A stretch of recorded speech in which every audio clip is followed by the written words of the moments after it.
Maneno ambayo haeleweki, mwambie wewe, ngojea wakati wako ukifika utasema maneno yako. We, the Kalenjin nation, delayed the colonization of this country by 15 years. Wazungu wangekuwa hii dunia by 1905. Sisi ndio tulifanya wakakosa kufika mpaka 20. Wewe unatuambia tulipigania uhuru. If you continue, and I want to caution the Mount Kenya nation, mukiendelea namna hiyo, we are going to do an audit of what has happened in this country for the last 10 years. So that's Speaker of the National Assembly and the Senator of Uasin Gishu speaking there.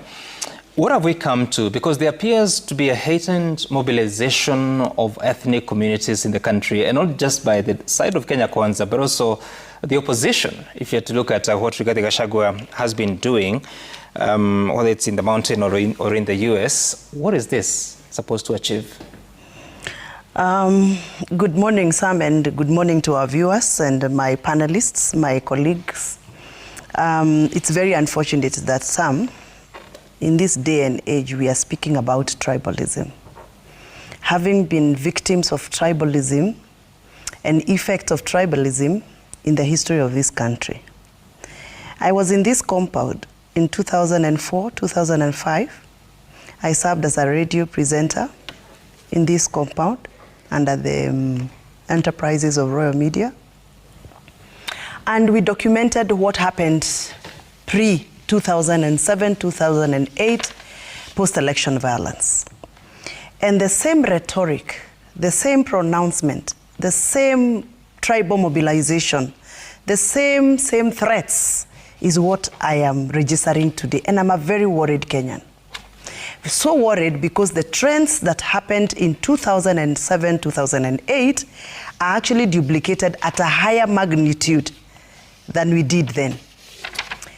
And it's very unfortunate that the people who are the front line in calling out this tribal mobilization are none other than people of, society respect, people who are opinionated, people who are elected, people who are holding offices as duty bearers, but they are the same people who are using their offices to propagate this kind of tribal hate. Some, as I sit here as a mother, I'm mourning. I'm mourning a girl who was caught by a bullet while she was watching TV in her home in Kirigoine village of Dumberi, Kiambu County. I'm actually going to the funeral after this. Some are mourning another boy who was shot in the stomach as he went to buy oranges across the street.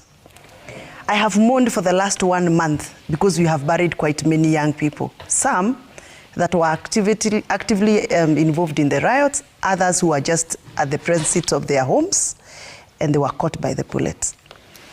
And even with all this happening, leaders are not seeing this. It is so unfortunate that the president of all, those killed, not killed, maimed, not maimed, the president of all has not even come out to say, I am sorry, as the head of state. I am sorry, whether he's responsible or not responsible, because he is the father of the nation. And so when I see my Speaker of the National Assembly speak the way he's speaking, somebody who is supposed to be independent, holding an office that is completely supposed to be out of active politics, partisan politics, speaking the way he's speaking, telling the Kalenjin people that you must defend your son, as if the president is a Kalenjin son. The president is a father of the whole nation. He's supposed to be defended and protected by everybody. How can the speaker tell one community to defend the president? I remember, Sam, if I am not wrong, there was one time I sat here. I think it was hardly 2 months after we are elected. I sat on this table. And Rigathi Gachagua went somewhere in the mountain and spoke about, you Kikuyus must defend this government because you have made this government through your 47% power of the vote. Do you remember? And everybody was saying, Gachagua is now telling the people of the mountain that they own the government and they must protect the president. He was telling us to protect the president who does not come from our community. And we bashed him. Even me, I told him off. I told him no. The president is the father of the nation. You cannot tell one community to defend him. What will the other communities do? So I think we need to be called out. The political class must be called out for what it has become. They must be reminded that they were the active players in 2007 PEV situation. And if they are not called out, Sam, I'm very worried. Because we are going to duplicate what happened in 2007. And I'm very, very disappointed with the women rep for Wajir. I'm very disappointed with that young parliamentarian. She's my colleague, and I must call her out for what she has become. A puppet.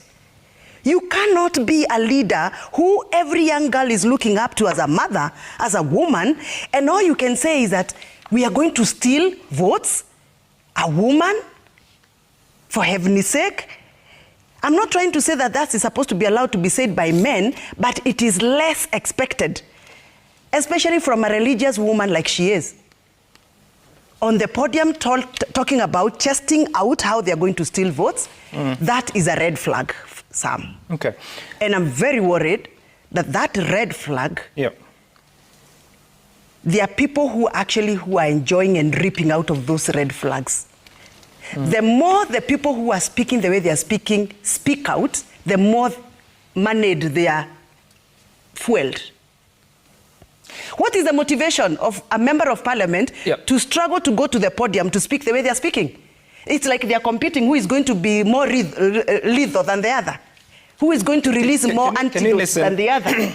For us to understand... it's the money that they are getting from whoever is giving them the money. That is why they have the energy and the vigor to speak the way they are speaking, arrogantly, without even taking care of human rights. So there's money here? Of course. A lot of money. How much? Every other meeting that is happening. Last weekend, there were 2 meetings in Kiambu. The money they left behind in Roiru. People fought over the money. I'm sure you saw the aftermath of the meeting that happened in Roiru. People are fighting over money. People are fighting over the goodies that were left. It is all about money. So these members of parliament are not speaking the way they are speaking now because they believe in what they are saying. It is because they want to be told, oh, today you have spoken well, you have unleashed. Yeah? And the more you unleash, the more moneyed you become. Let's listen to, so that we don't misquote her, Fatuma Jeho on what she said, so that we understand whether it's an okay statement.